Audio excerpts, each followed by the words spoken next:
Good morning, ladies and gentlemen. Welcome back to day 2 of the Bay of Bengal Conversation 2025. This is Mohammad Saiful Islam Shanto, a research intern at Center for Governance Studies. As we all know that we are now living in a time when global power is changing so fast. Small states must move carefully as they face a difficult geopolitical environment. Their survival depends on smart diplomacy, flexibility, and protecting their national interest. As big powers compete for influence, small nations must balance their relationships while keeping their sovereignty safe. And today, our session title is Dancing with Giants, the art of small state survival. In this session, we'll discuss how these states can build strong and practical strategies for the future. Ladies and gentlemen, let me introduce our distinguished speakers and esteemed moderator.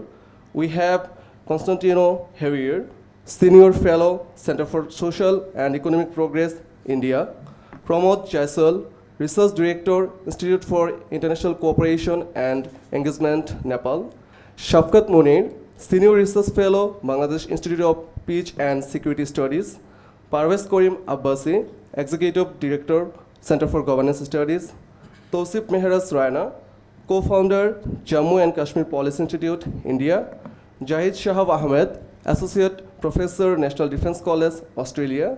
Joraida Binti Kamaruddin, former Minister of Plantation and Commodities of Malaysia. Selim Jahan, Professorial Fellow, Brack Institute for Governance and Development. And lastly, our moderator, David Patrician, moderator, RTL Nord, Germany. So, Mr. Patrician, now the stage and the floor is now yours. We look forward to your insightful moderation of this critical discussion on small state survival. Thank you so much. Just to begin, good morning, everyone. Shubho Shokal. It is an honor to be back here at the Bay of Bengal conversation. And today, in our roundtable discussion, I'm very excited that we have a very small and intimate gathering of leaders in certain industries, politics, other defense areas, that we can have a very good and candid discussion dealing with Dancing with Giants, the art of small state survival. The conference, of course, the theme is rivals, raptures, and realignments, and there's a lot of that, all three of those things going on in the world today. One quick program note, so this will be recorded. It's not going to be going to the television or newspapers today, but at some point it will be on YouTube. So for the record, this discussion will be on the record, just so you know for your statements. That's very important. The gentleman already just gave some very good opening remarks, and what we're going to do is, what I'd like to do is have a very informal discussion, a candid discussion. I will be opening up with some questions. I'll join the table in a moment. But really, for me, a roundtable discussion will be where we can bring some ideas into the room and have a good and open discussion about what we think, feel, and maybe possible solutions. But before we begin, it's a great honor to introduce Parvez Karim Abbas. He'd like to give a small presentation on something that CGS is currently working on. So I'd like to turn over the floor to you to kick us off today. Thank you. Thank you. Sure. In a very brazen and very transparent attempt at self-product endorsement, I'm holding in my hand a book that we have launched. And again, this is by CGS and RCSS, Navigating a Multipolar World, Examining Small State Strategies in South Asia. So this is a detailed case study of actually how South Asian states, the smaller ones, and again, when we say smaller ones, we get all riled up. I'm talking about smaller ones in terms of geographical unit, and also again in terms of their geopolitical heft per se. So how do smaller states like, again, Bangladesh, the country that I proudly come from, or again, Nepal, Sri Lanka, Bhutan, actually deal with, again, competing pressures from neighboring countries, or again, near neighbors, or again, superpower rivalry. So with this said and done, I'll be looking into the Bangladeshi perspective. So can we go on? So can we go on to this? So again, let me give you the time frame of our analysis. So this is between, again, 2009 to 2024, quote unquote, the Sheikh Hasina regime. under his different dispensations. So, and that was again because why was this the Sheikh Hasina regime? It was the research was conceptualized a year and a half back. So during that time again, we were focusing on, we thought again, and again with the entire research team, that we'd be focusing on a particular time span because then it would be more detailed and specific. So a quick introduction. Over here, our foreign policy is based, even now officially, on the notion or axiom of friendship to all, malice towards none.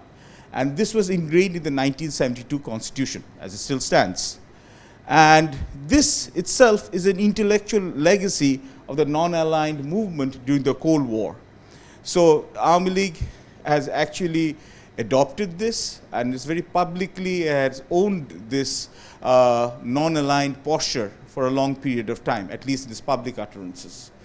And of course, there is no need to reiterate or re-emphasize the prime real estate value of Bangladesh, because it sits on the cusp of South Asia and Southeast Asia. Again, this often leads to the perception, mind you, it's a perception that Bangladesh is India locked in three sides. Or we could say we are hugged by India on three sides, but India is a very prominent neighbor of ours, and we cannot ignore this geographical reality. And in recent times, what we have seen is that the Indo-Pakistan rivalry, for which South Asia was both famous as well as infamous, that has been increasingly replaced by a Sino-Indian rivalry. And that is the reason behind this is there's an increasing Chinese footprint in terms of trade, physical infrastructure, investment loans, and of course, the Belt and Road Initiative, which is a completely different game changer. Now, smaller nations, often we think that smaller nations, we often like to play the victim card. And this is one of the, focus of this, detailed analysis from all the countries, that smaller nations often play the victim card, but they are quite adroit in managing this rivalry. So we'll be looking at many of the strategies that have been adopted by Bangladesh during 2009 to 2024, how it actually thrived, survived between the triangular competition between India, China, and also the one and only hegemon, the United States of America. So again, could we go on to the next slide? Yes, thank you. Now, what are the state observation, or what are some salient features that we can get over here? First of all is that traditionally, there have been better relations between India and Bangladesh when Army League is in power. That is the common or commonly accepted wisdom. And often, if you look into the Indian media channels, it seems that this is not a commonly accepted wisdom, but it is etched in stone. But it has been less cordial during other regimes, especially during the times when BNP was in power. That has been a trend. That doesn't mean there's been outright adversity, but the intensity of friendship has lessened. Now, since 2009, Sheikh Hasina's regime, for various reasons, economic, political, security reasons, had sought better relations with India. But around 2014 to 2015, also to counter popular perception of greater proximity to India, and even within Army League, and that needs to be reiterated and re-emphasized, again, Bangladesh sought to join BRI in a bid to actually counter, greater Indian influence. So what was happening then was that, again, India and China were being courted actively by Bangladesh. So there was a very deft balancing game that was going on, but the stakes were high. And since 2014, what has happened is the elections that we have had, the quality of the elections in terms of transparency, accountability, and inclusiveness, we may all agree, has precipitously declined. So from 2014, 2018, 2024, as the elections became more and more farcical, again, the reliance of the Army League-led government on India, on China, on Russia grew. Now, in this case, we also saw a concomitant rise in participation of Chinese, Indian, and Russian state and private companies in terms of critical physical infrastructure projects. And over there, there's also a balancing aspect, and we'll look into this.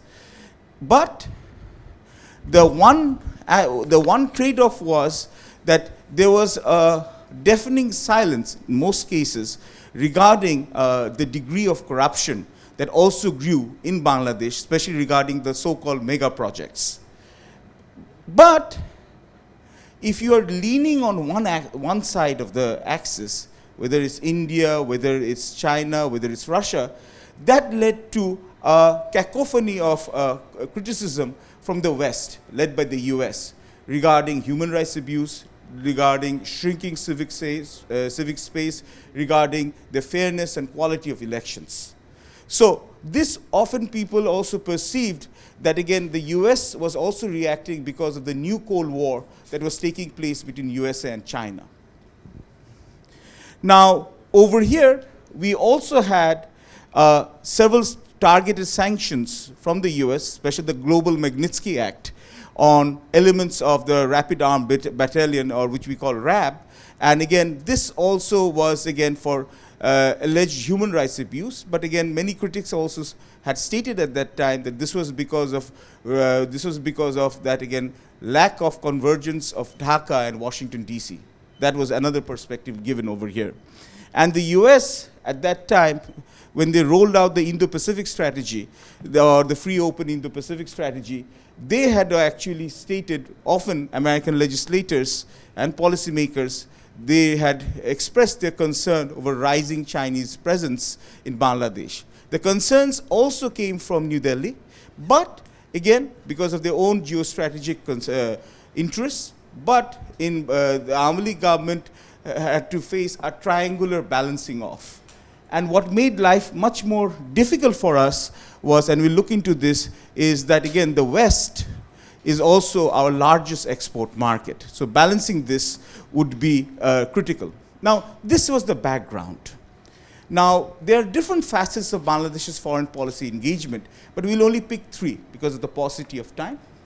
The first one is obviously, again, the case of the forcibly displaced Myanmarese nationals, a euphemism for the Rohingyas, who have actually been evicted from Myanmar, or as our Western friends would love to say, Burma.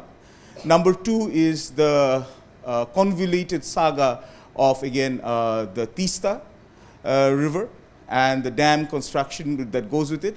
And the third is the economic components of Bangladesh's foreign policy thrust, which is often ignored. Why Bangladesh has to balance? Because of the economic components. So we are going to our first study. All right, thank you, slide.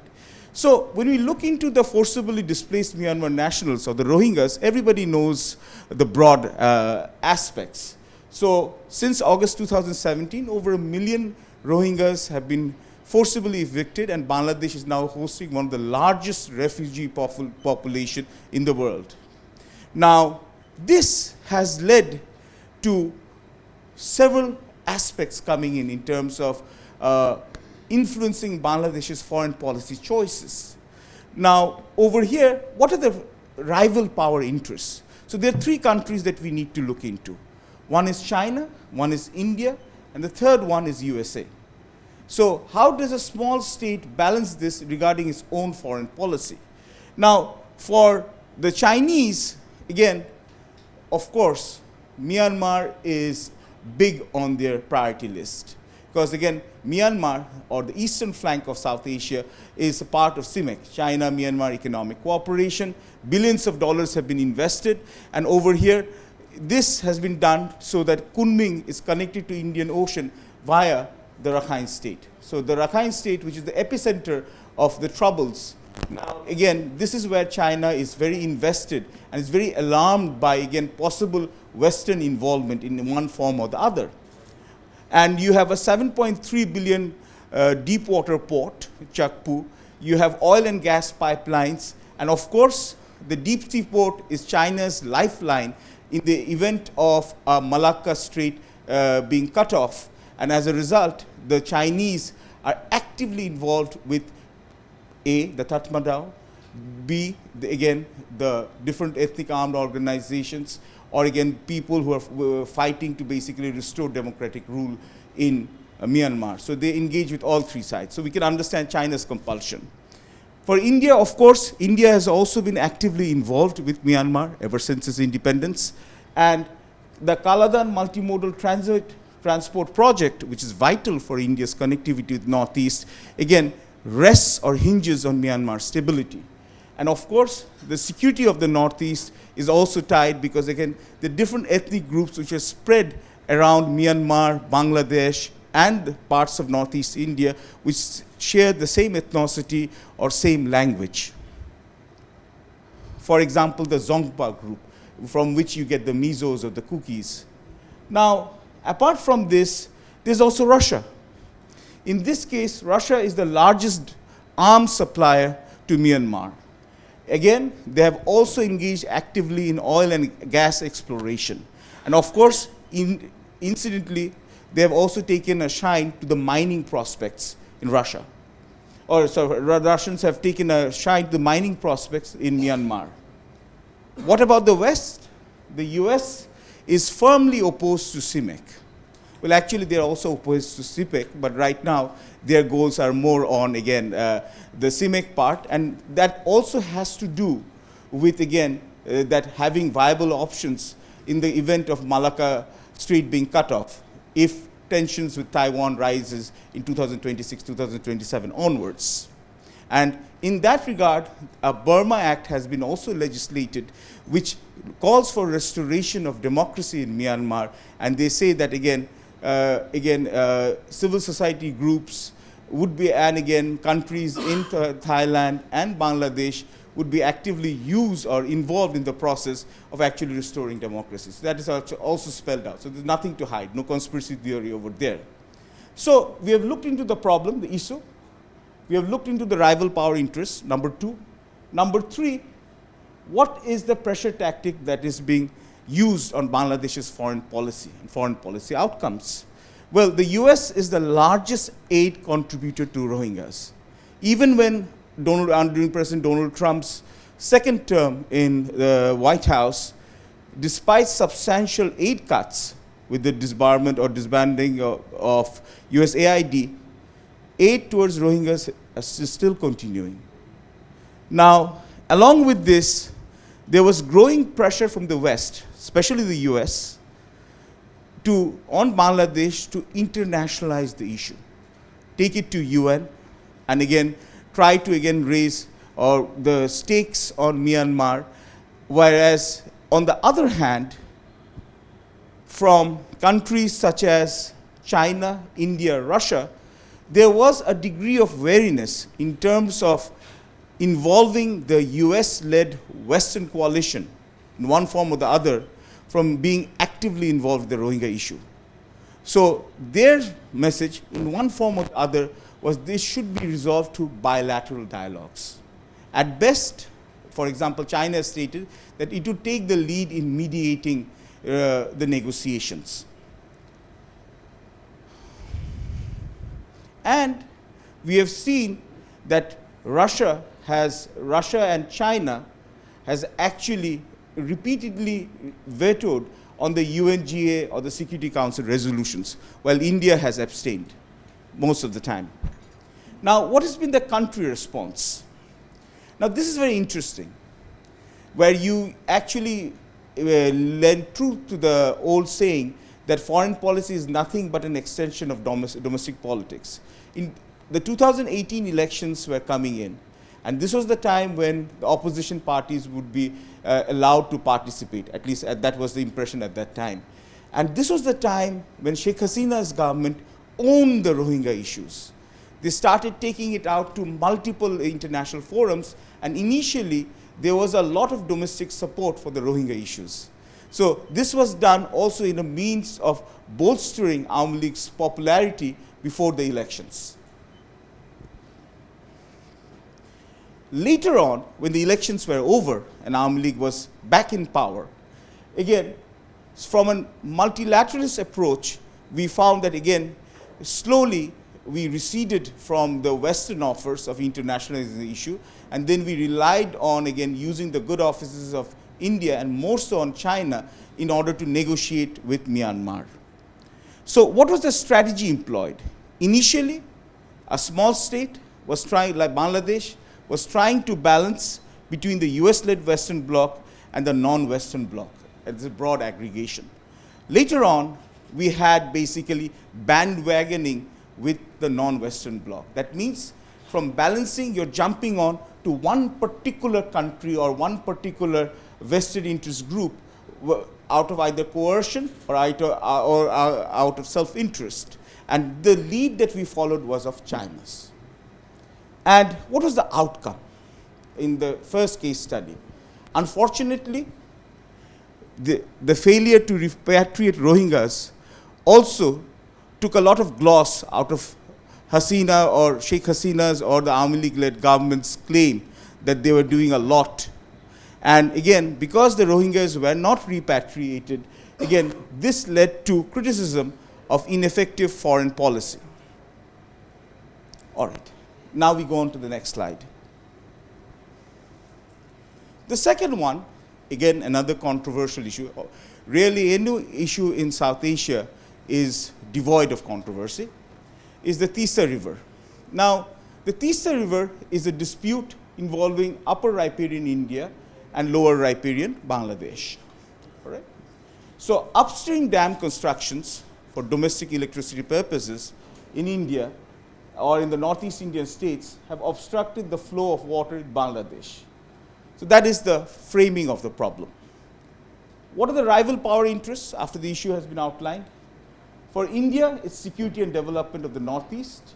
And again, this is politically unpopular in Bangladesh. Because the idea is, the popular perception is, Bangladesh is being starved of water.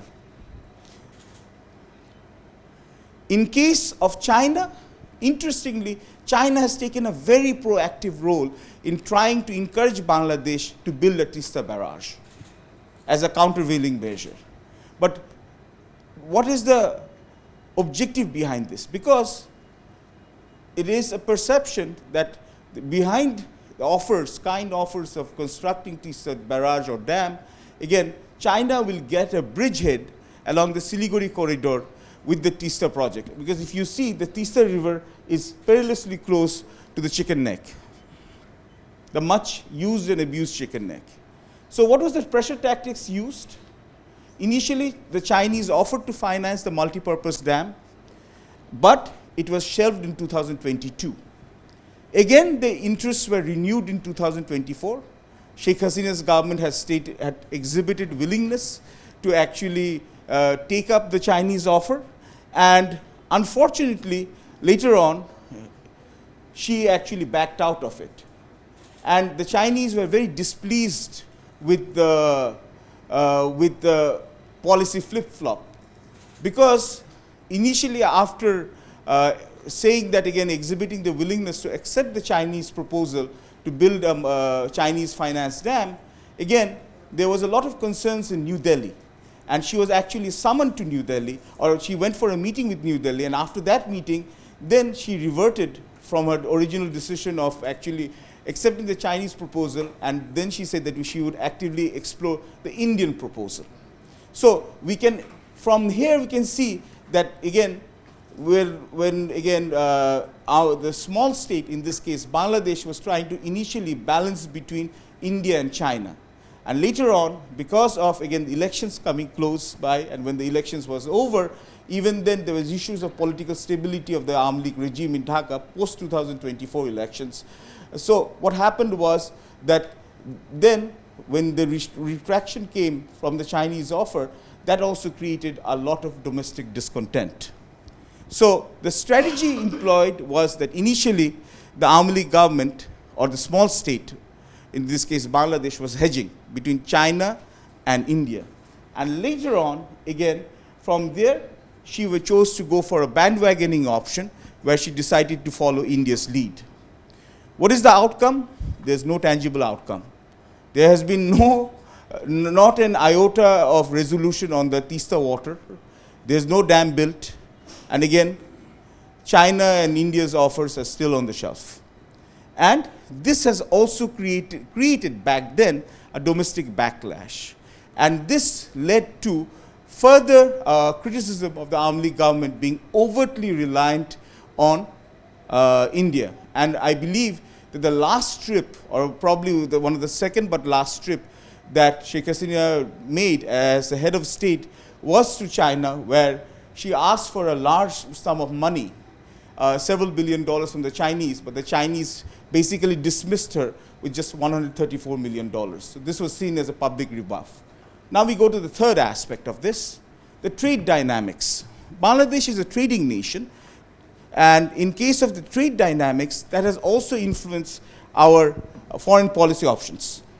Now, over here, and there's a very interesting dichotomy over here. Our exports are to the West. The EU is our single largest market, and the US is our single largest export destination in terms of a single country. Whereas, in the US, 84% of our exports are from the RMG sector. And you have to also remember the RMG entrepreneurs are the first and second generation industrialists and capitalists who have disproportionate influence on the policy making of Bangladesh. And they're also involved in politics also.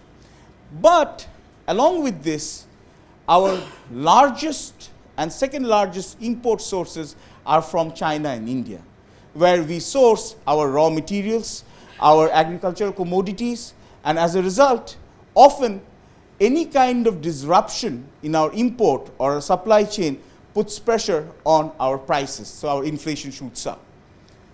Now, the RMG entrepreneurs would actually put a lot of pressure on Sheikh Hasina to have a more balanced foreign policy approach, where because of our export dependence on the West and our import dependence on India and China because of physical proximity, because of a reliability of supply, again, there was always a pressure on the Bangladeshi government by the entrepreneurs of Bangladesh, the big industrialists, that we should not overtly rely on one particular side, because the threat of losing exports to the West because of sanctions was always hanging like a Damocles sword. All right, next slide, the last one. So from 2009 to 2024, the truth is that actually Bangladesh had to balance between USA, India, and China, as opposed to having excessive reliance on one particular country. And in case of Rohingyas, that meant that again Bangladesh moved from balancing to bandwagoning. In case of Teesta, it meant from moving from hedging to bandwagoning. And in case of trade dynamics, it meant that again the foreign policy was influenced by or led to a balanced policy approach. So usually Bangladesh in its foreign policy as a small state basically pivots from balancing to bandwagoning. And in this case, what had happened was that whatever the foreign policy complexities that we are talking about, this is for academic discourse. But in popular perception, our foreign policy was seen to be skewered excessively to one particular country. And again, people might say, what about this regime? Well, I'll say that again, unfortunately, our sample size was from 2009 to 2024. Give us a year or two, then we'll come up with the same incisive analysis about this current regime. Thank you for putting up with me, and thank you, Patrician, for giving a plebeian a little bit of extra time. Thank you. Thank you very much. Yeah, very interesting. Thank you very much, Parvaz. I have one request before we begin. Our name shields, if you gentlemen could turn them a little bit towards me so I can see them also as well, that would be good. Excellent. So I've prepared a few questions, a few follow-up questions, and sometimes I'll be going based on countries rather than on people. And this first question deals more with some of the smaller questions, smaller countries in the room, namely Nepal, Pakistan, Bangladesh. So for our roundtable discussion, the first question I have, how do countries like Bangladesh, like Nepal, like Pakistan, balance caution and creativity in its foreign policy to protect its independence without losing the opportunities for growth? And specifically, how do these countries balance the relationship with India, China, the United States, while trying to stay independent in its foreign policy? So I'd like to open up the discussion. Maybe I'll start, Parvaz, you can start with the Bangladesh perspective. Okay. Well, maybe you can just start off, but give it under 1 minute. That's the deal. And I'll watch. In the interest of balancing right now. And if you have the microphones, I would suggest we have one there. Exactly. We'll pass them Thank along. you, sir. Please. In the interest of balancing, countries like Bangladesh are often also influenced by the regimes. So that is also the problem, because we don't have foreign policy consistency. Often there is also a degree of paranoia. There's often a degree of cartographical anxiety, as my good friend Shafkat Munir had actually coined this. This is, again, I have to give credit where it's due. And also, again, right now, for example, often Bangladesh is viewed as very dependent on the US. But the economic reality is that actually imports from India under the interim government has actually increased by 2.05%. And again, our power import from Nepal is continuing uninterrupted. So the economic dynamics of us, because we cannot choose our neighbors, and again, the access of easy access of raw materials and agricultural commodities, and the domestic political concerns of keeping price of basic necessities down and inflation, all of those things means that, again, our foreign policy of a small state keeps on changing with changing circumstances. But one of the indictments of Bangladesh is that we never had a national consensus regarding some common goals about our foreign policy. And for that, we cannot actually blame our neighbors. Very good. Maybe, Shafak, would you like to add to that, a Bangladesh perspective? The microphone should be on that side. We can pass them up and down the rows. Exactly. Yeah. I would agree with what Parvez Bhai said, that I think too often in the case of Bangladesh, there is a lack of consistency on foreign policy. And with cartographic anxiety, I will add another word. We are too often overcome by asymmetric insecurity because we are so small in comparison with our larger neighbor that this quest to sort of create autonomy or have independent decision making sometimes leads us to making choices which are not very rational. And too often our policy vis-a-vis China, and I think we are seeing this in ample display right now, is guided by our fear of India. And unless we are able to correct this, we are going to have serious problems in the future. Every country needs to follow a balanced foreign policy. And of course, China is an important actor whom we need to engage. But that engagement needs to be based on certain merits, not just to counterbalance India only, but whether it is the case of Awami League or other governments. Because one thing we often forget, Awami League is accused of being completely guided by India, but since 2014 it also had an extremely close relationship with China. As the report, as the report indicates. Sheikh Hasina's last visit to China just before her ouster. Oh. Yeah, just basically 1 month before her ouster, she was in Beijing. And so this is something which is often glossed over.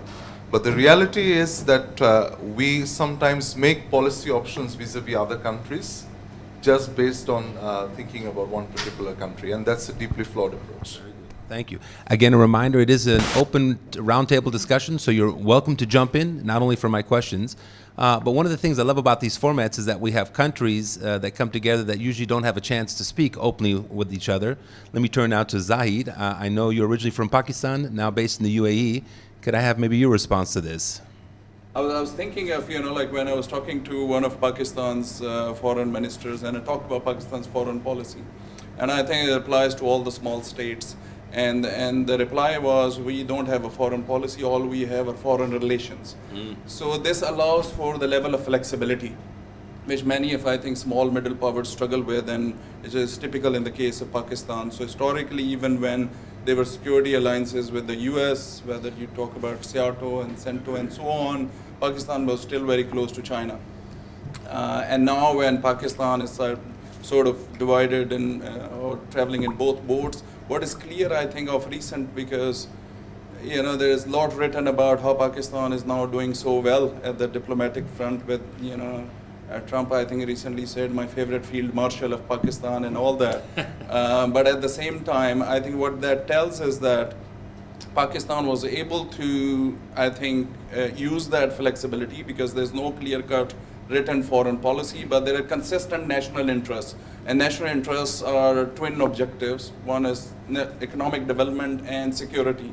And security, of course, against India, because this is Pakistan's major threat. So that's what they have been focusing on. I think what has changed in recent years, although Pakistan was tilting more towards China for various reasons, it fits very nicely into China's grand strategy. China's BRI is dovetailed with military cooperation with countries like China.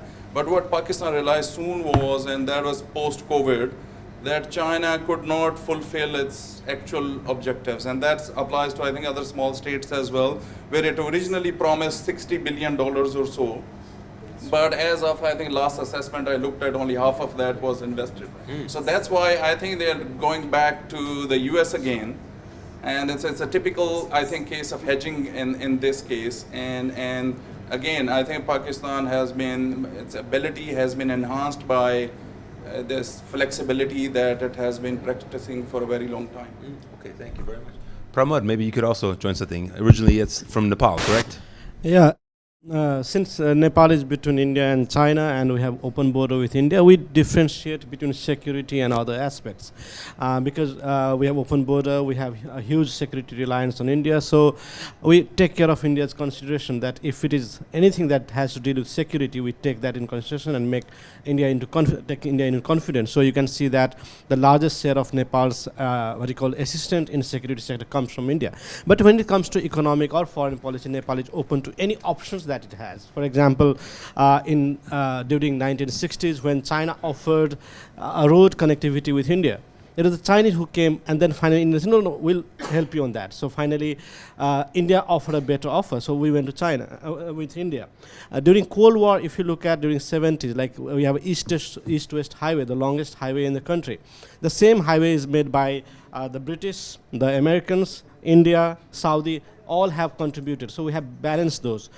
If you look at other highways, like initially we have competed between India and China. Whoever offered the best deal, we have gone with that. Even if you look at MCC, I mean, we passed MCC in spite of Chinese displeasure on that. So when it comes to economic, we go on a fair deal, whoever offers the best. Again, in this whole process, like when it comes to foreign policy, sometimes people question that does a smaller state like Nepal have an independent foreign policy? I think yes, we have options. I'll give you a few examples. Like during 1960s, where we were the only country in whole South Asia who stand with Israel. And we were the only country that supported the state of Israel for 30 years in this region.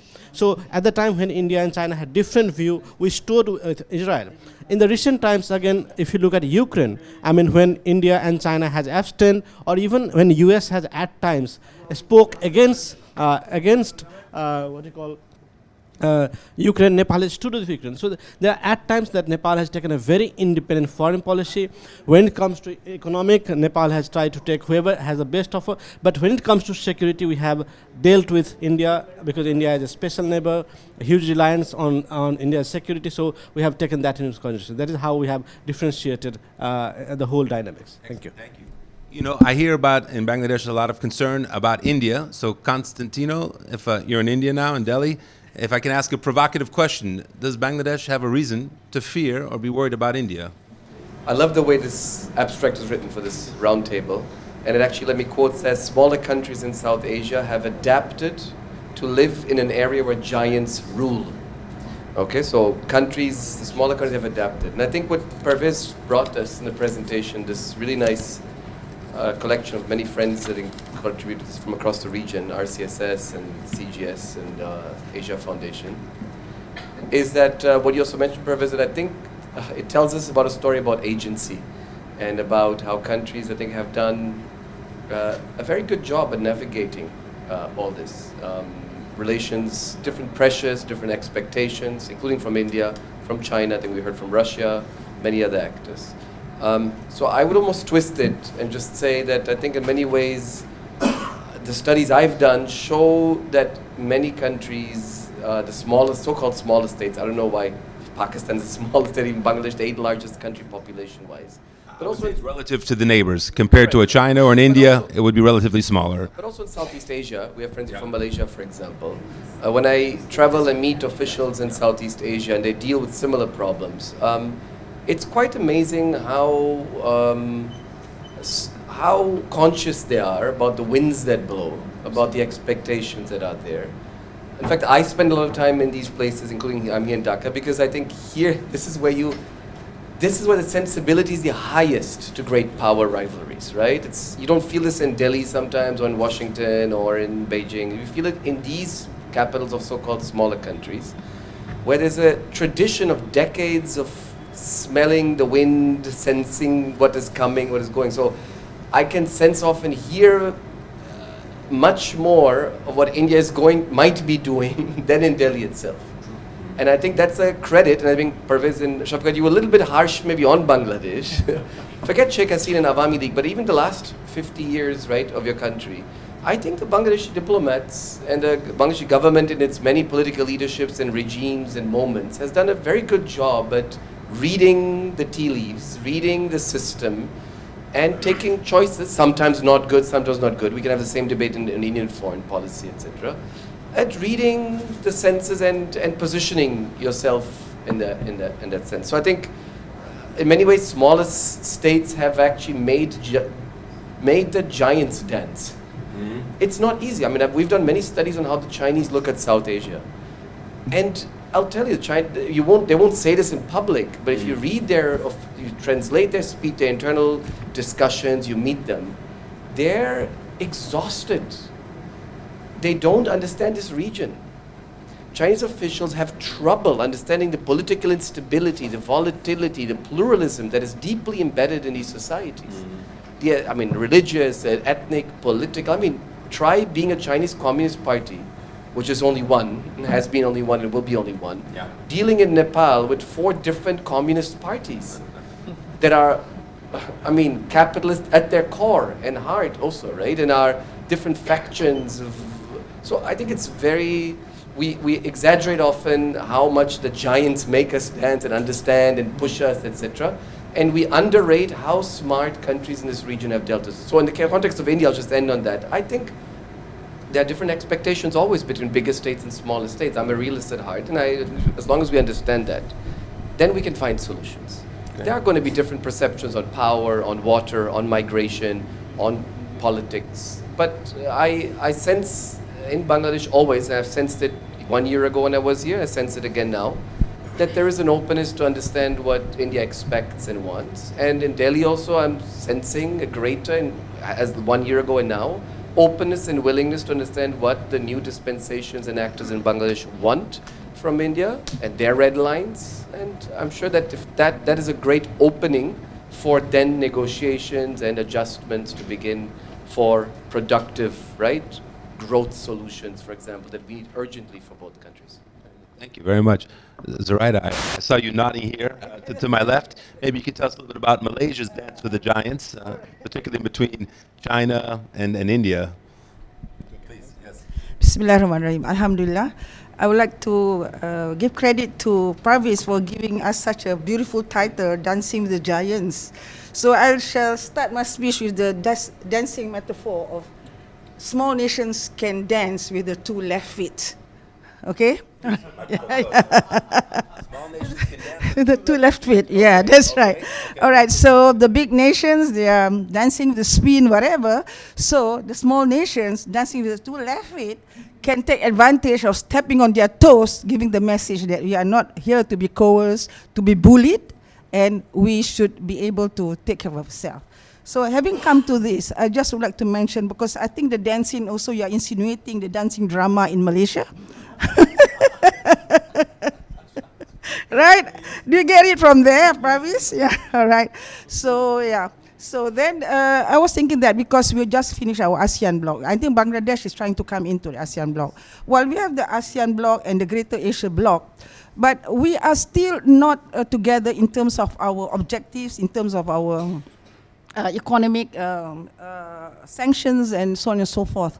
And each country, out of the 10 countries we have belonging to the ASEAN and the Greater Asia, they have their own personal agenda. Because, for instance, Singapore don't agree to the free trade zone and so on and so forth. So as long as we are still fragmented in our common goals, I think it's not easy for us to beat the giants, okay? So, but then come again, because Malaysia is at a different level from Bangladesh. However, you can learn from what we have done. So what happened was, like, I was a commodity minister, yeah? So I took care of the palm oil of the country. So at that time, in some time in 2020, 21, and this campaign of anti-palm oil has been going on for so many years, 30, 40 years, because we have, because of their protectionism attitude towards their soya oil and so on and so forth, yeah?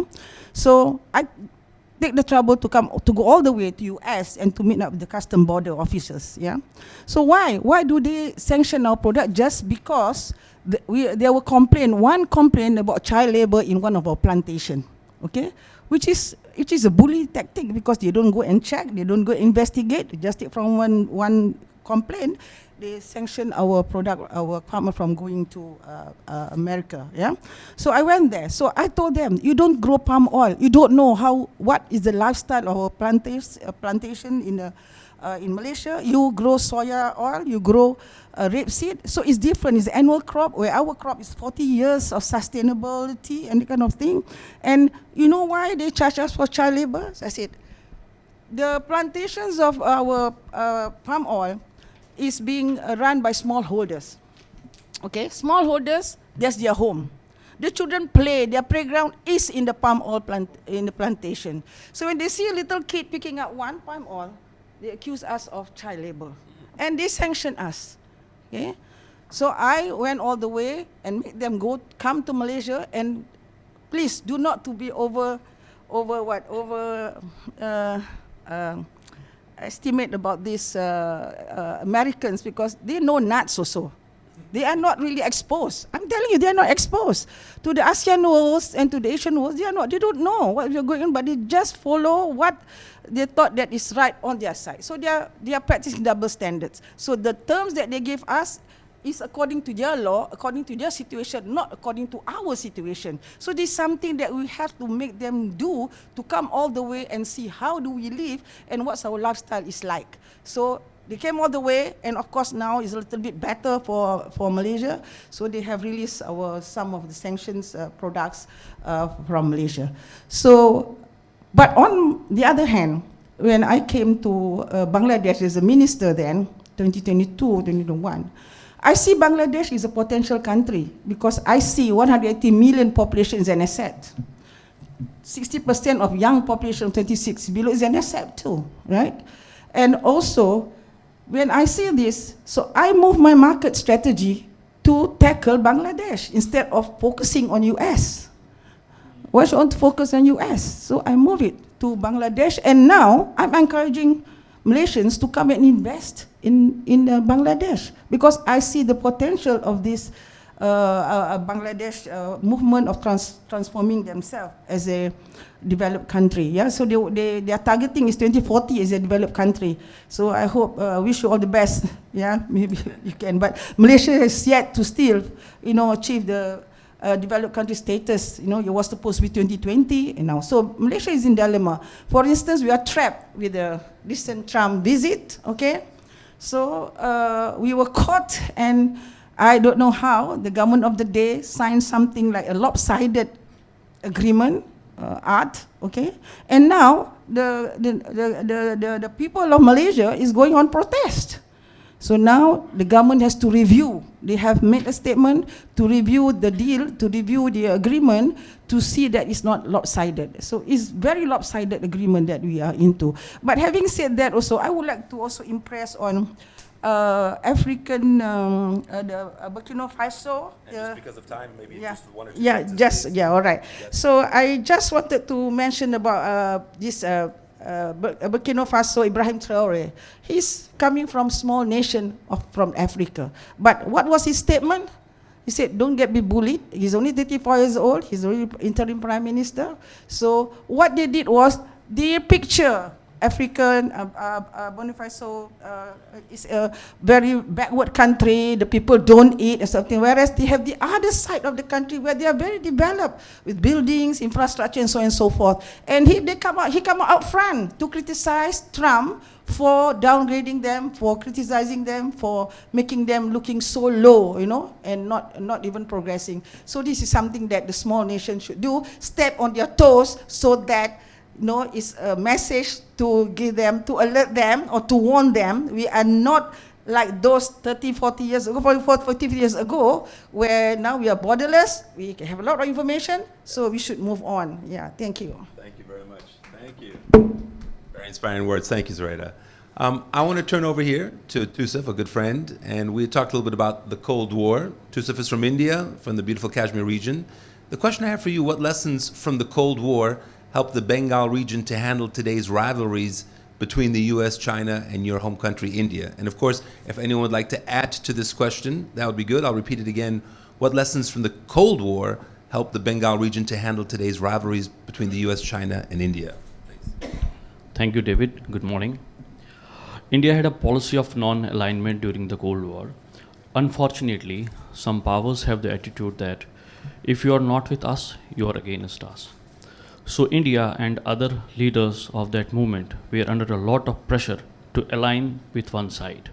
To some extent, Ms. Gandhi took the decision to align partially with the Soviet Union after the US took a strong line against India's involvement with the struggle of the independence of Bangladesh, and even sent its 7th Fleet into the Bay of Bengal. Amid the new talk of G2, which has come up after the seeming reapproachment between President Trump and President Xi, we all need to be very cautious about how we think of realignments. There was a lot of talk of links between President Putin and President Trump earlier, and it's very clear that Israel controls US politicians right across the board in the major political parties there. I would propose that we should look at our topic from another point of view. Instead of trying to plan how each of many small countries dance around the giants, let us see whether we can get together and pool our strengths while the giants are dancing around, changing partners all the time. Thank you. Thank you very much. Yeah, interesting analogy of dancing around and changing the partners. This is true. You know, I wanted to ask anyone here in our roundtable discussion. I did some research. There's two organizations that were relatively new to me. Maybe you know these for many years. SAARC, the South Asian Association for Regional Cooperation, and BIMSTEC, the Bay of Bengal Initiative for Multi-Sectoral Technical and Economic Cooperation. The reason I talk about these two is that the last 2 days, I haven't heard one mention of these two organizations. So the question I have is, are they like the United Nations, something that looks good on paper, but really in practicality is a little bit difficult? Could maybe anyone discuss those two? Selim, I saw you nicking maybe a little bit. Maybe you'd like to give one or two words about that? No, I don't think I have this expertise on those. Not that one? Okay, no problem. But I see Sahid. Maybe Sahid, we can get you the microphone and then press. Yes, please. Yeah, I think it's quite appropriate I take it up on SAARC, although I know Pramod is here from Nepal, where as part of my PhD, I was at the SAARC Secretariat for a few months. I think what differentiates SAARC from other organizations is an important aspect, that it was never meant to be focusing on traditional security. It was meant to focus on non-controversial kind of issues. So when we assess it, our assessment has to be based on what it was meant to do. Of course, the realpolitik has come into the way. India and Pakistan has, the rivalry has negatively affected SAARC. Last time I think the SAARC summit or the heads of state meeting was held, I think it was 2017 if I'm correct, in Nepal, and since then there's no head of state meeting. So practically the process is stalled.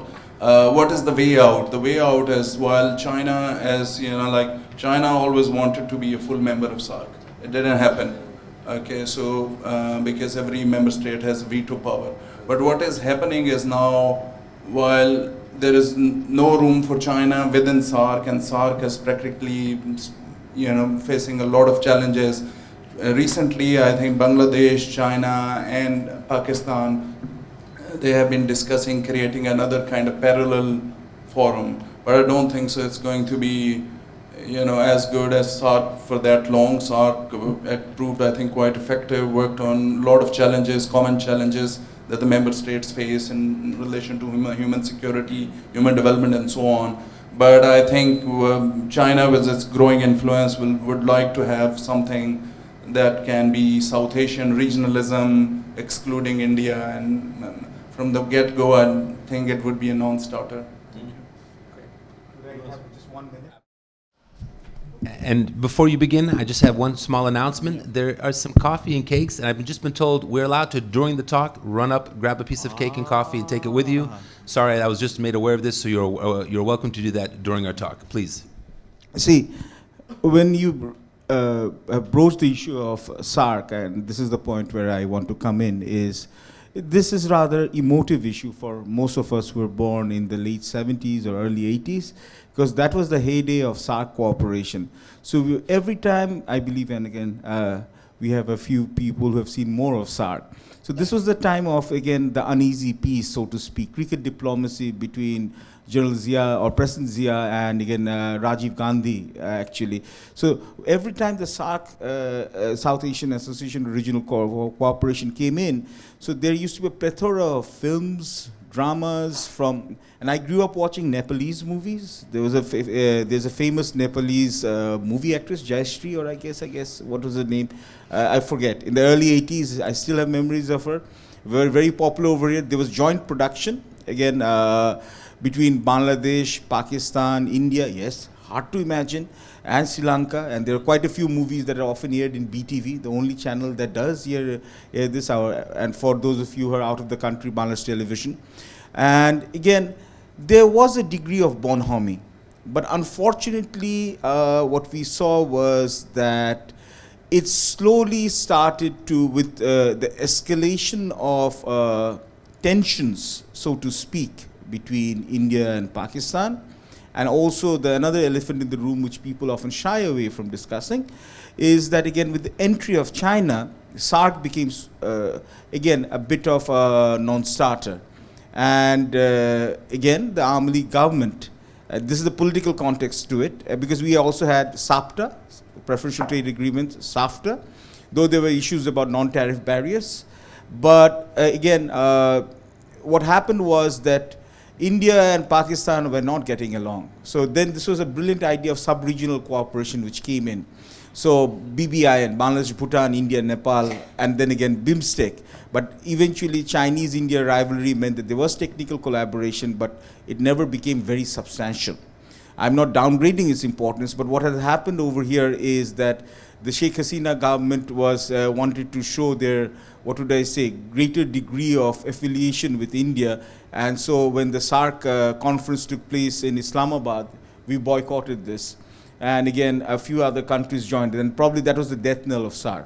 So, but again, with what happens is that the growing, or at least let's say a disillusionment, or if not a permanent rupture, a premature rupture between India and the US, probably again, it wouldn't be a bad thing of actually reviving SARC, or again, a slight rapprochement between Xi Jinping and Modi, Prime Minister Modi. Then again, that also probably says that BIMSTEC has a certain degree of coherence. But again, the rivalry is no longer between India and Pakistan. The Chinese and American angle is also involved.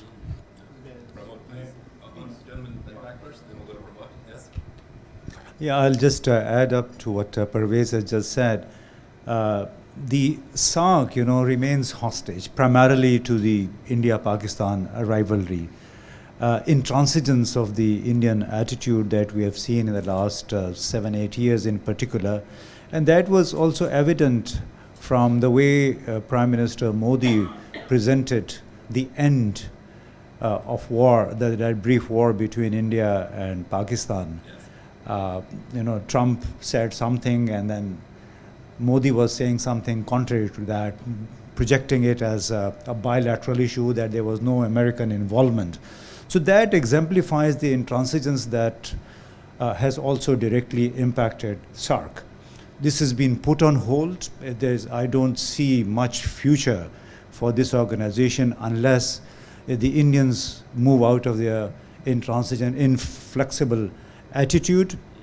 And for China now to intervene here, it's inorganic. When we talk of SARC, this is South Asia organically, and we have so much common to one another. It's alien to many things that are alien to China. So we shouldn't really talk of China. However, if India remains the way it is, why not the rest of the countries forge a new platform? Not to the exclusion of India. India should always be welcome. But if an organization is stalled just because of one big country, so why not the rest of the countries, perhaps with the guidance of China, not with the involvement of China, can move on, with a new identity. Thank you. Actually, in Bangladesh and Nepal, I have seen there is different kind of enthusiasm and love for SARC. I mean, because Bangladesh believes it's their brainchild, and Nepal, we have the headquarters. I mean, we have grown up learning about SARC rather than United Nations, because we have not seen direct impact of United Nations in our country, but we have participated in different activities under SARC, whether it's SARC games and all. So that is how we have grown up. So there is a different kind of enthusiasm.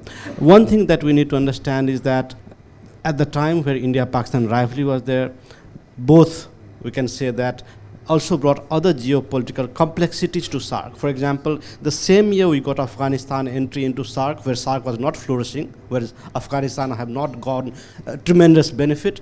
China was brought as a member state, so as an observer state. So that is where you can see China and Afghanistan entry was a geopolitical, adding to the complexities that already exist. Third, coming to your point, like India has still not backed out of SARC. No country is saying, okay, SARC is dead, let's shut it down. India is who is continuously paying the salaries and providing all the support that is promised. So no country is coming that we are not supporting this notion of SARC. So we should understand that everyone wants SARC to flourish, but they are not willing to give up what their stance are. So regionalism is not very important for them. Second is that I don't think any country are imagining or have a vision that, in next 5 years we can have tremendous success from SARC. I mean, okay, suppose we have connectivity in the SARC region. Are we looking at India and Pakistan trading over those routes? It's not. So I don't think Pakistan sees huge economic progress through SARC, neither India sees on that. Other countries have that option, and we don't have to use SARC for that. Nepal don't need SARC to get the benefit from India. Bangladesh don't need SARC to get benefit from India. India don't need SARC to get benefit of Sri Lanka. So it's only India-Pakistan rivalry are the cause and the effect and the effect of that. So I think other countries don't need SARC at all. We have not lost anything not with the death of SARC. So I think that is where we have to understand. There is no motivator for SARC for the major power. Other countries can do everything without SARC. So relevance has been lost. Relevance is lost. Okay. Now, on the last point, I think that in this whole complexities, we are mixing economics and regional cooperation. These are two different things. Regional cooperation can bring economic benefit, but economic benefit might not bring regional cooperation. If that was the case, China would have immensely benefited from this regional economic power. So this is here, like what is happening is that India is not, with the economic might of India, India is not expressing itself to emerge as a regional power through SARC. Because if that was the case, then BBIN, why did Bhutan was the first country to skip out of SARC, BBIN? India and Bhutan have excellent relations, but they said, no, motor agreement, we are not happy with that. Because India did not understand the economic sensitivities. The price of one nano car, which is the cheapest car in India, is 1 lakh, and it costs 4 lakh in Nepal, and it might cost 3 lakh in Bhutan, and you can't have free economic competition. So who is the beneficiary if there is 1 lakh Tata Nano in India? It will be India's motor will be the beneficiary. So you have to calculate that economic calculation, otherwise something like regional sound very good, but it's not equal. Everything that is equal might sound equal, but it's not equal on economic front. So I think that has to be understood if you want to go get economic and cooperation together. Thank you. Yeah, okay, I'll let Constantino, and then of course we'll move to you then, please. Deng Xiaoping's, whatever attributed phrase that it doesn't matter whether the cat is black or white, as long as it catches the mice, it's a good cat. And I think we're a little bit obsessed with the color of the cat, the instruments of BIMSTEC, SARC, different institutions, and frankly, different past obsessions with organizations that are, part of a different era, intergovernmental, multi-sectoral organizations where they're treaty-based, we have secretariats and diplomats meet, and we sign on to 14 project sectors of cooperation, which BIMSTEC had the ambition to do in '97. 14 sectors, right? Now they've took them 20 years to reduce it to 7. And good. So I think, and by the way, we should also, at small states, I expect also a little bit of concern about why are big states pushing for certain organizations. Exactly. I would be a little bit worried if China is saying, let's set up a different club here, or if Pakistan saying, let's do SARC, or if India is saying anything. I mean, let's become real, number one, and think about the output, which is greater economic integration and connectivity. Now, look at the last 10 years, we've not had any significant SARC development since 2014 summit. Not Over 10 years. So what has happened these 10 years? Record trade between India and Bangladesh, growth. Record infrastructure development, the first time in 60 years between India and Bangladesh in terms of any type of transportation energy infrastructure. Bhutan exporting to Bangladesh via Indian rivers. We dreamt about this for decades, finally was happening. No, Bhutan, construction material. I'll come to Nepal. Nepal, triangular, trilateral power grid connectivity that we had dreamt of, written about, researched. Nothing happened. Happened last year. First time that Nepal's via Indian transition grid exporting to Bangladesh. And I can give you a list of 50 such examples that we have remembered that over the last 10 years have developed. Now that is concrete, tangible for this region. It means regional cooperation, it means economic integration, it means that even India, Bangladesh now had difficult political moment over the last year, very difficult. Trade has grown.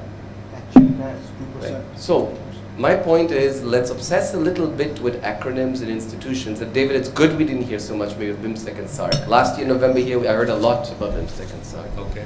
Let's work what we can. Yeah, we were obsessed with SARC. Bangladesh is the chair of BIMSTEC now. It's been 6 months. I know it's a transition government. Maybe we can't expect too much from a transition system here. But certainly post-February, I think there will be great expectation and a great opportunity for Bangladesh to fly the flag of BIMSTEC as a chairman of BIMSTEC, as the Sri Lankans and Thais have done, and India has supported and worked with, and there's been huge benefits for BIMSTEC on that, including a master plan for connectivity under the ADB, for example, under BIMSTEC. So that's a great opportunity, I think, for us to think of different cats that will catch the mice. We don't need one, we don't need to focus one, but there's many instruments, bilateral, trilateral, BBN, Pramod, by the way, I see it very different from you, Pramod. I mean, I knew an India that was jamming and forcing options on its neighboring countries. For a chance, I thought it was very sensitive from India saying, listen, Bhutan, we understand and appreciate the problems of a motor vehicles agreement that is creating a problem for your people, your cab drivers, your industry, your trucks. So take your time. Don't sign on to this now. That was India's position. And that's a nice one from a big country who could have forced, like India sometimes has in the past in great powers. When you must sign, let's get this done. No, I think that shows that you need to be much more pragmatic on both sides. Both big states and small states are learning to dance in a much more, I think, productive way than in the past. Wonderful. Thank you for the reflections, Constantino. Please, we have the gentleman here, and then Tusa would like to also say something. Thank you very much. I'm Zainal Abidin from Singapore, former Senior Minister of State. I like the analogy about cats. Please, microphone closer so we can hear you. I Thank like you. the analogy about cats and the different colors, but it can be very complex. But wait till you talk about the dogs. Cats and dogs, and it's even more complex. And when you talk about cats, it's more neutral, especially for Muslims. But when you talk about dogs, Muslims have got certain sensitivities, so you can imagine. But I'm very happy to be part of this conference because I've learned a lot, because the issues are very, very complex. Whether it's about history, whether it's about ethnicity, culture, religion, very complex indeed. So I'm glad the sharing continues. And if you look at SARC, you look at ASEAN, I think there are a lot we can learn from each other.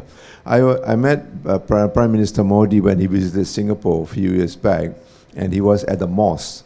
And when I was accompanying him, and I told him, Mr. Modi, I am one of those who have great respect for India, especially for its interracial, interreligious harmony. But what's happening now in India? He looked at me, he gave me a smile, and not a word. And this is the same question which I also raised with Mr. Manmohan Singh when I was visited in Delhi, and he gave the same response too. Just a smile and not a single word. It's very complex, it's not easy. So in terms of whether it's the interreligious, ethnicity, nationalism, politics, and or even more important now, economics, what do we do in terms of sharing that can give us better understanding? If that is already complex, let me tell you, it's even more complex when we draw in China into the picture. And when you talk about China, and you look at Singapore, we are 70% Chinese, 20%, 15% Malay Muslims, and 8% Indians. And the complexity is accentuated when we bring in Singapore in the context of relations with China, relations with America. And China, in fact, told us, why are you so close to America? You are 70% Chinese, which we had to tell them. It's nothing to do about 70% Chinese or non-Chinese. It's about our own national interests. We look at our national interests first before we look whether America or China. So the challenges will continue, not only continue, but become more dynamic. So all the more such conferences which we have now must continue, and we will continue to share. And I hope ASEAN can also learn from the experiences of SAARC, and similarly, SAARC can also learn from ASEAN. Thank you. Sir, Thank you very much.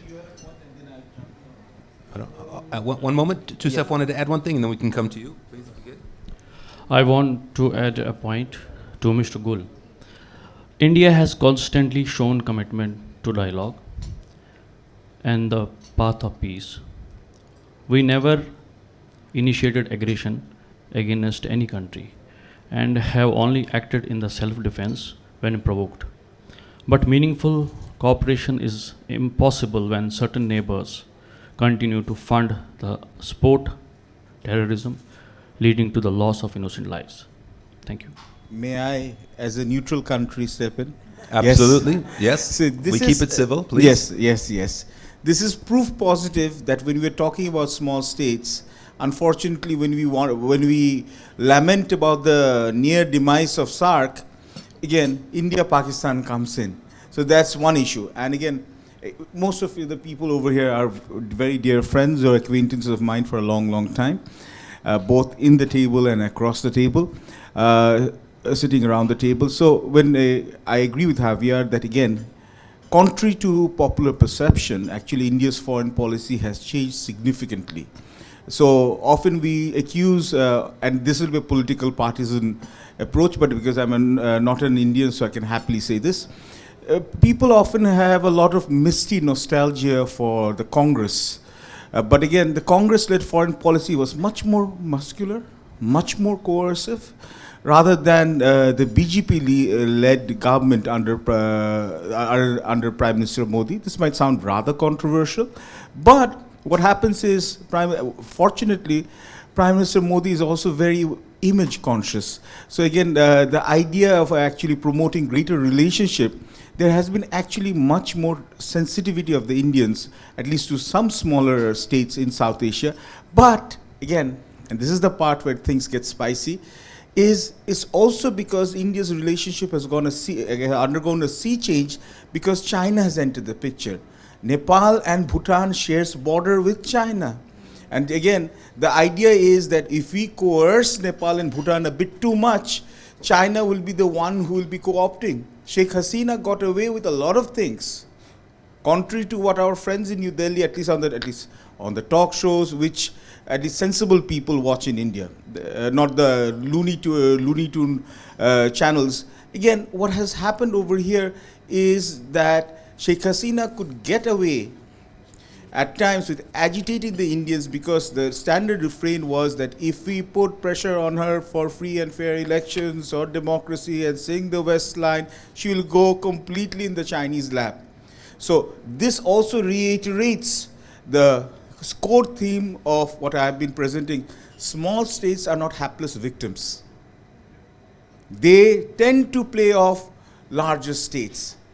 If you can do it adroitly, the results are spectacular, like Singapore has done, or Malaysia to a certain extent. If you do not, then God forbid, we end up like Afghanistan of the late 1970s, when you try to play off Soviet Union in the US, or again, what Sheikh Hasina's ministers were feeling at the end of 2024, that they got carried away with the legend of balancing, and now at least the entire order was toppled down. Thank you.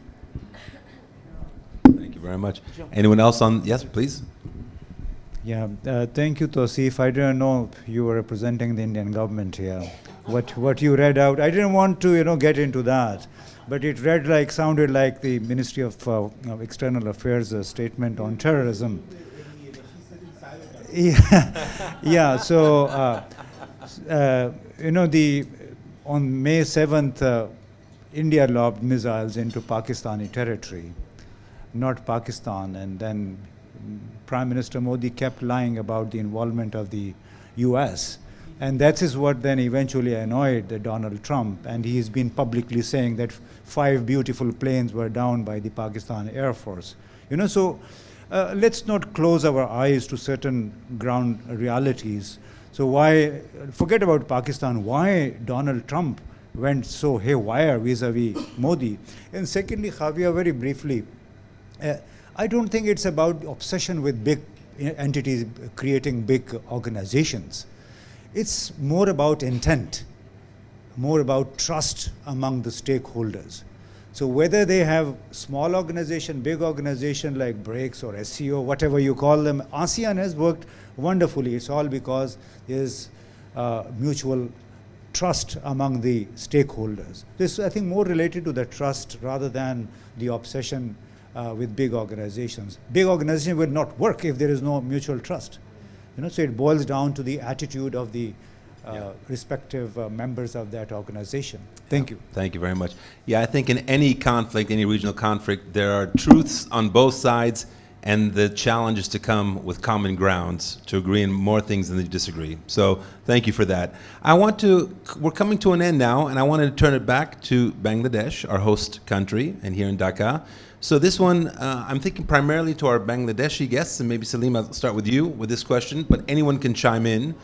The closing question, can Bangladesh and the Bengal region move beyond survival to become active shapers in South Asia's political and economic future, in your opinion? As global power balances keep shifting, what might thriving rather than surviving look like for smaller nations like Bangladesh and its neighbors in the next years and the next decades to come? Please.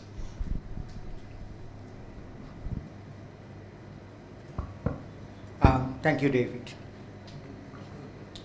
I think I will make 3 points to the question that you have raised. The first of all is, I see Bangladesh as a collective entity with other smaller states.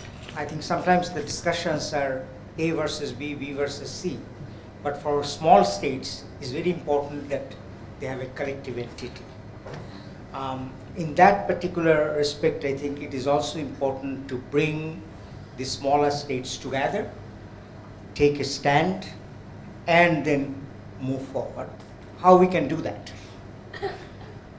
There are several examples that I can put on the table where Bangladesh can take a lead. For example, Bangladesh sits on the rimland with Bay of Bengal at its feet, and the meeting of Asia, the Pacific and the Atlantic not far away. In 2014, I think, because of the maritime arbitration, actually Bangladesh got sea territory of 118,000 square meters. So if we have deep port sea in the sea and have better connectivity with the hinterland, we can be a gateway to Nepal, Bhutan, the landlocked countries, and we can actually benefit from the blue economy. The second point is when we are talking about the small states and how they are dancing with their giants, sometimes the small states do not practice dancing before they dance. Because homework is important. Yes. You cannot go to negotiating with giants with half-baked ideas, half-cooked information. It doesn't work. And in doing that homework, you actually have to depend on each other, get the experiences from them, and go there. Third, I think, Pervez, congratulations. That was an excellent presentation and the paper. And one of the things that we all know in foreign policy is that friendship to all, malice to none. I think the time has come when for the small states, it would be actually interested in everybody, but love to none. This is precisely because we should not tilt this way or that way, because every small state is walking on a tightrope. Take the example of Bangladesh. I mean, there is this Chinese initiative. There is also this Pacific initiative by the US. So you have to keep the balance between those things as you move forward. In conclusion, I will make just 2 points. One is the theme of the session today is dancing with giants, the art of small state survival. The first point is you have to know actually whether you're leading in the dance or you are following, and whether there is scope and the opportunity to lead the dance. This is for the small state. Second point is to whose tune you are dancing. Do you have the option of influencing the tune sometimes? And third, which floor you are dancing. Is it on the economic floor? It is on the political floor, diplomacy, or a combination of it. In conclusion, I would say that just because we are surrounded by giants, let us not think and act like a dwarf. Coming together, we can be a force. The second point is we are talking about survival. Survival when we are surrounded by giants. Let us also think of development beyond the giants and what kind of strategy we can do. And finally, the whole approach is not only an art, it is also a science. And let us understand the science. Thank you. Thank you for those very thoughtful words. You are a philosopher at heart. I can feel that. I take it as a compliment. Absolutely, sir. Shafkat, you wanted to add? And then if anyone else wants to do a closing statement, because we're running out of time, we'll have 1, 2, anyone else? 3, 4? Good. I would ask everyone to keep the closing statements a little bit shorter. Thank you very much. Please. So I just wanted to quickly point out that we meet at a very interesting time because Bangladesh is going to an election in basically little over 8 weeks. And there will be a new government taking over in Bangladesh. And a lot of conversations are currently taking place on how that new government or that party which is likely to win power, how they will shape the foreign policy of what we call Bangladesh 2.0. So I think many of the points that have been made here are very important because not only do we have to move beyond this axiom of friendship with all, malice to none, the much abused axiom, into a more pragmatic understanding of what our foreign policy and regional priorities are. And I would say we have to move away from our cartographic anxieties and asymmetric insecurities into shaping a foreign policy that will help Bangladesh grow. Because for us, the most important requirement is economic growth. Any polls that have been done recently, people identify that as the first priority. Everything else comes later. Okay. So I think we have to see what kind of a foreign policy Bangladesh will have February and beyond. But I remain optimistic that we will be able to restructure and revitalize what has so far been a very moribund approach. Thank you. Thank you very much. Xavier, you wanted to say? 2 points. One, just many Southeast Asian leaders have told me, our Singaporean friend just left, but I'm sure some of them too, that we don't want to be forced to make choices, yes, which is the narrative we hear, and that's why this presentation was really good in this topic, this discussion, because And what you said, sir, is just not a philosopher. This is realism. This is pure realism of a practitioner, which is domestic or international. Assume you're domestic, but these are not very different things to deal with reality domestically, internationally. Which means you can't be friends. You don't want to be forced to make choices. I hear this all the time. We want to be neutral. We want to be friends with everyone. Well, wake up and smell the coffee. You will not be friends with everyone. Yes, exactly. You will not be. And as soon as smaller states realize this and build, and I'll put a political science word onto what Sir just said, capacity at home, or groups international, but capacity, bureaucratic capacity, leadership, vision, right? Which means you're going to you cannot afford not to make choices. That is it. You don't want to be forced to make choices, but you cannot afford to not make choices, which means on Monday, you'll piss off the Indians, on Tuesday the Chinese, on Wednesday the Americans, and that's a good foreign policy. A balanced, flexible policy that makes a cost-benefit analysis based on technocratic knowledge, and is not just going to accept funding and support and sign on to la-la land initiatives or great power deceptive initiatives. Anyone, and I'm a realist for everyone, whether it's India, China, US. If I was a small state, and I just want to say, I sense this a lot already. What we're discussing is being practiced, has been practiced, and is being practiced more. Last point is only that revenge geography is coming back big time. I studied with a friend, Francis Fukuyama, 20 years ago, who was selling me ideas about the end of history, end of ideology, end of geography. We're seeing that geography matters and is coming back with a vengeance. What is close matters, whether it's because of water, whether it's because of people crossing borders, whether it's about trade supplies, changes that are shrinking and we need to think of new export markets. So I just caution that last note that geography makes it all the more important for small states and more difficult to deal with the next door giants because they're the geographic proximate partners that can do damage or, to finish on a positive note, enhance development and growth for these small states, which is the only objective, Shafkat. Everything else comes from that.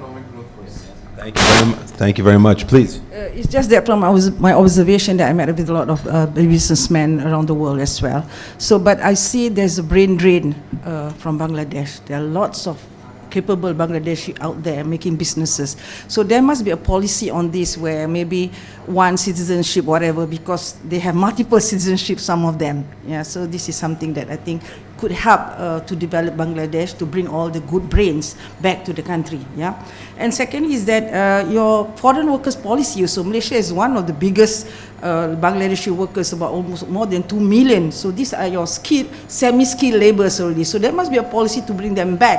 How to help to develop Bangladesh in your future technology or whatever construction development and whatever work that they have learned in Malaysia. I think that will be a good source of manpower actually. And also there's just a little bit perception of Bangladesh. Yeah. So before I came to Bangladesh, and now still when I go around, they say that Bangladesh is the perception is dirty and poor. You see, but when I came in, I took it as Bangladesh an asset because 180 million people, young population, and the T20%, the T20 population of Bangladesh are rich people. They send their children to study overseas. They go for medical checkup to Singapore and other countries. They are very rich, I'm telling you. So these are the people that you have to target and see how you can, sort of capitalize on them. And one thing about China, China is very exhaustive itself in the country. So they are spreading out wherever now, whether small or big countries. The small countries, they are going into encroaching to do as much business. They are going to be like America, who dump their products and their goods to these Asian countries, and they are doing that now. Okay, so this is just a caution to Bangladesh for their future development. Thank you. Thank you very much. And closing words, Pravaz, please, if you wanted to. Yeah, I don't think I'll need the mic, but again, yes, I agree with Javier again. And there's a lot of literature on this, Geography Matters, whether it's Revenge of Geography by Kaplan or Prisoners of Geography by Tim Marshall, or the last one, the one of which you are very hopeful about, The Power of Geography. So on that note, again, Bangladesh, and you asked about survival. The way forward is again is capacity building, and it's again our internal political capacity, internal governance capacity, and internal diplomatic capacity. And along with this, our diplomacy, I agree with you, sir, has to be nimble.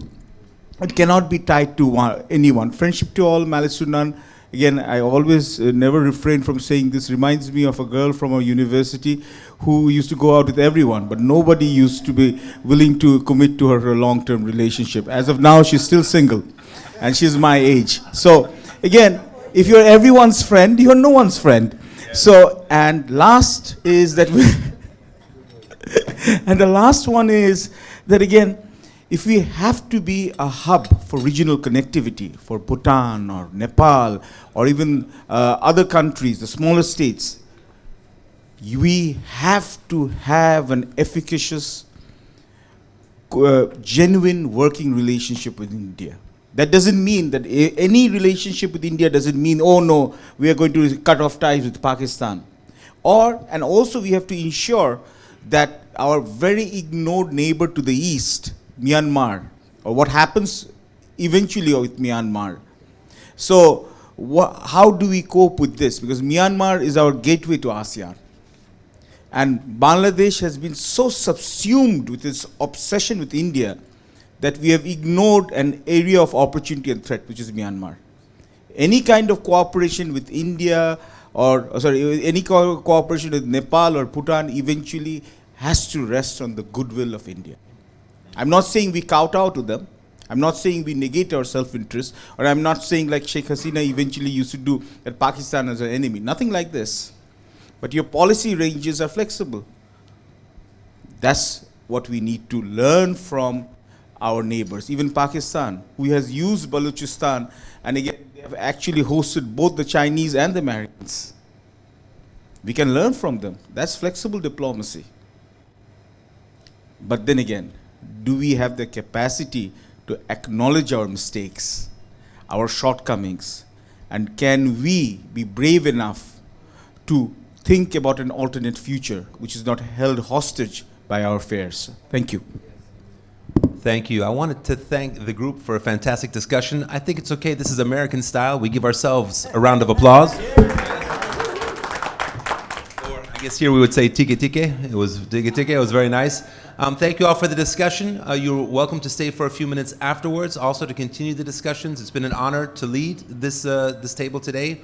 On a completely different note, this morning, from the breakfast area to here, I seem to have misplaced my mobile phone. So there are many eyes here. In case I may put it down, it's a silver iPhone.